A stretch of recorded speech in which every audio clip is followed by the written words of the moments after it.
boys and girls, what's going on? It's Tom. And it's Jamie. Welcome to the Chronicles of Podcast. The Chronicles of Bloodstock 2023. Hey, we're Skin Failure. Fuck you!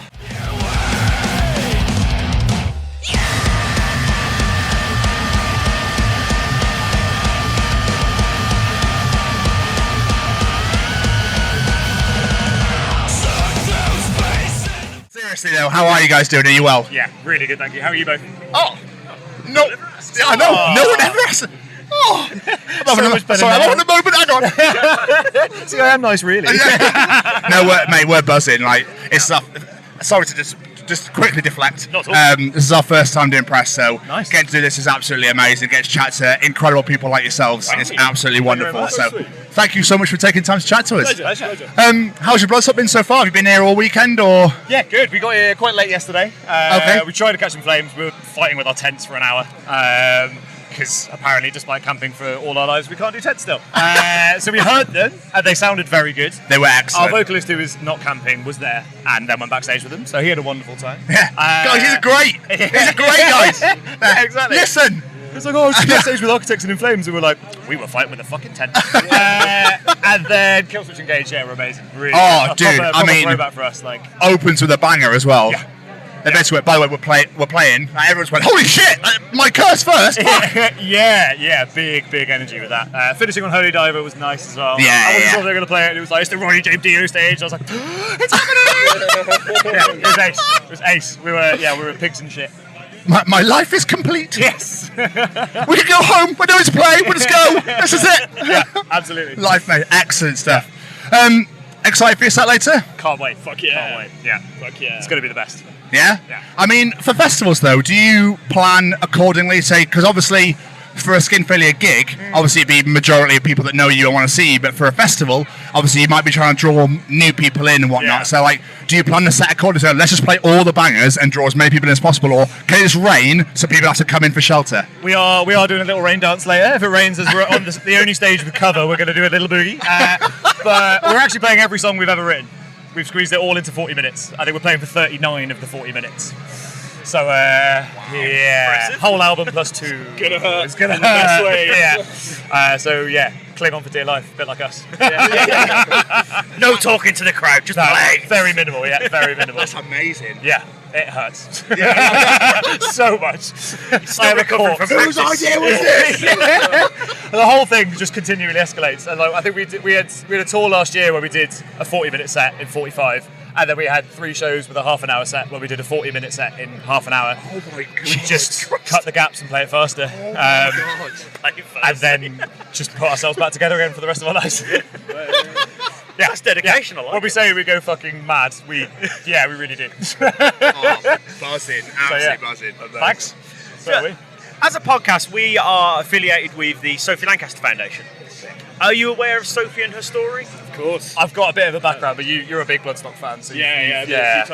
I'm right thinking that it's in memorial of someone who was bullied and killed themselves, and it's like raising money for people. No. Tragic and horrible. Yeah. But yeah.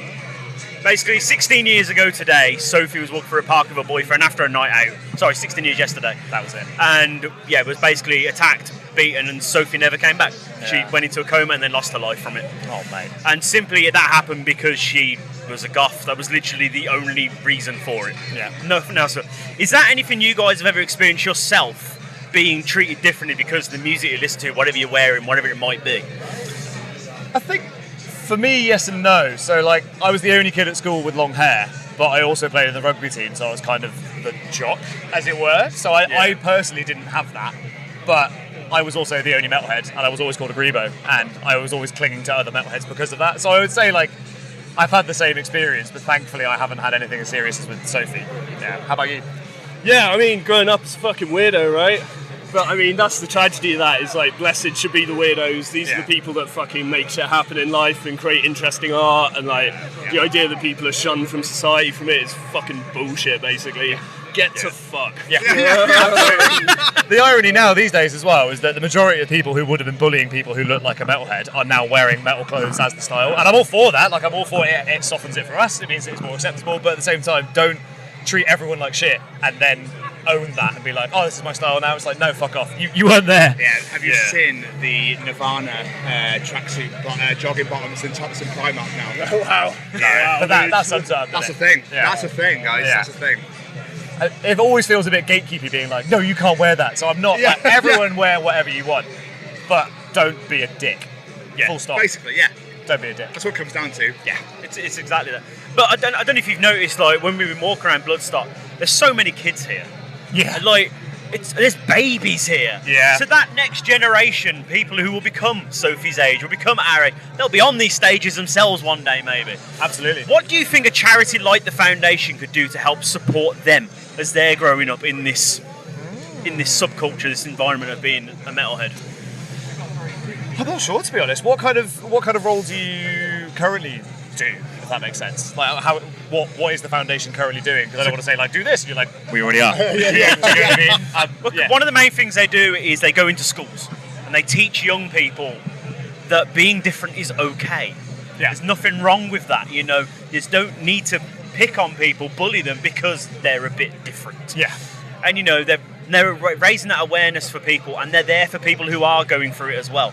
So it's things like that they're doing in the moment, but obviously they want to know what else they can do. So that's why we're trying to get feedback from people in this environment and go, well, when I was younger, this would have really helped me. I think having a hub for people like that is really important. So the more things like the music scene and local venues survive, the more we all benefit, not just the musicians. I think there was a venue in Gloucester growing up, and they'd had a metal night every month, and that was like my first kind of social thing. Yeah. And so I think, like, for me, creating more safe spaces for those people. But you're absolutely right. I think educating people to ultimately not be a prick, but say that be different, you know, is not only okay but great. Do you know what I mean? And I like to think that with the progress we're slowly making with, like, gender identity and sexuality in schools, hopefully there'll be a general air of acceptance, I think. I hope so. Yeah. I really do hope. But taking it back to you guys, you got a busy week ahead of you because you're off to ArcTanGent in a few days, aren't you? Yeah, absolutely. Yeah, Wednesday. So home from home. Yeah, absolutely. It's gonna be a lovely little homecoming after big scary Bloodstock. But yeah, can't wait. We go every year. So a bunch of us have played every year now, which is really nice. Not with Skin Failure, but yeah, can't wait. I think we're at about 5 o'clock. Turn up, tear the place down, smash a load of beers, done. Yeah. Skin failure business as usual. Every day, right? Yeah. Incredible. But obviously you guys are going on a little mini tour. You got shows in Manchester and London. Beers for Fears mini tour. Great name. Great name. When I was reading it, I was like, I don't care about the dates. I just need to talk about this name. It's fantastic. How excited are you for these shows? Yeah. Pumped. Yeah, really can't wait. We're playing Manchester for the first time on the 31st, which will be really cool, with a sick band called El Muno, who are good chums of ours. Then we're playing London at the Signature Brewery. I think we're going to have a beer alongside in our name is the goal. I'm not sure yet, nothing confirmed, but we're going to try and get a beer brewed and have that on stage. That is amazing. Siggy Brew, by the way, shout out to Siggy Brew. They throw copious amounts of beer at us the entire time in return for us just being dickheads with it. And we really, really love you guys. Thank you. It's very nice beer. Buy the beer. And endorse us. Please, read my mind. Please. Great. Guys, this has been amazing. Thank you so much for taking time out to talk to us. Thank you. Absolutely smashed Pleasure. that stage. Pleasure. Thank you so much, guys. Smash it later. Well done. Thank you. Cheers, guys. Amazing.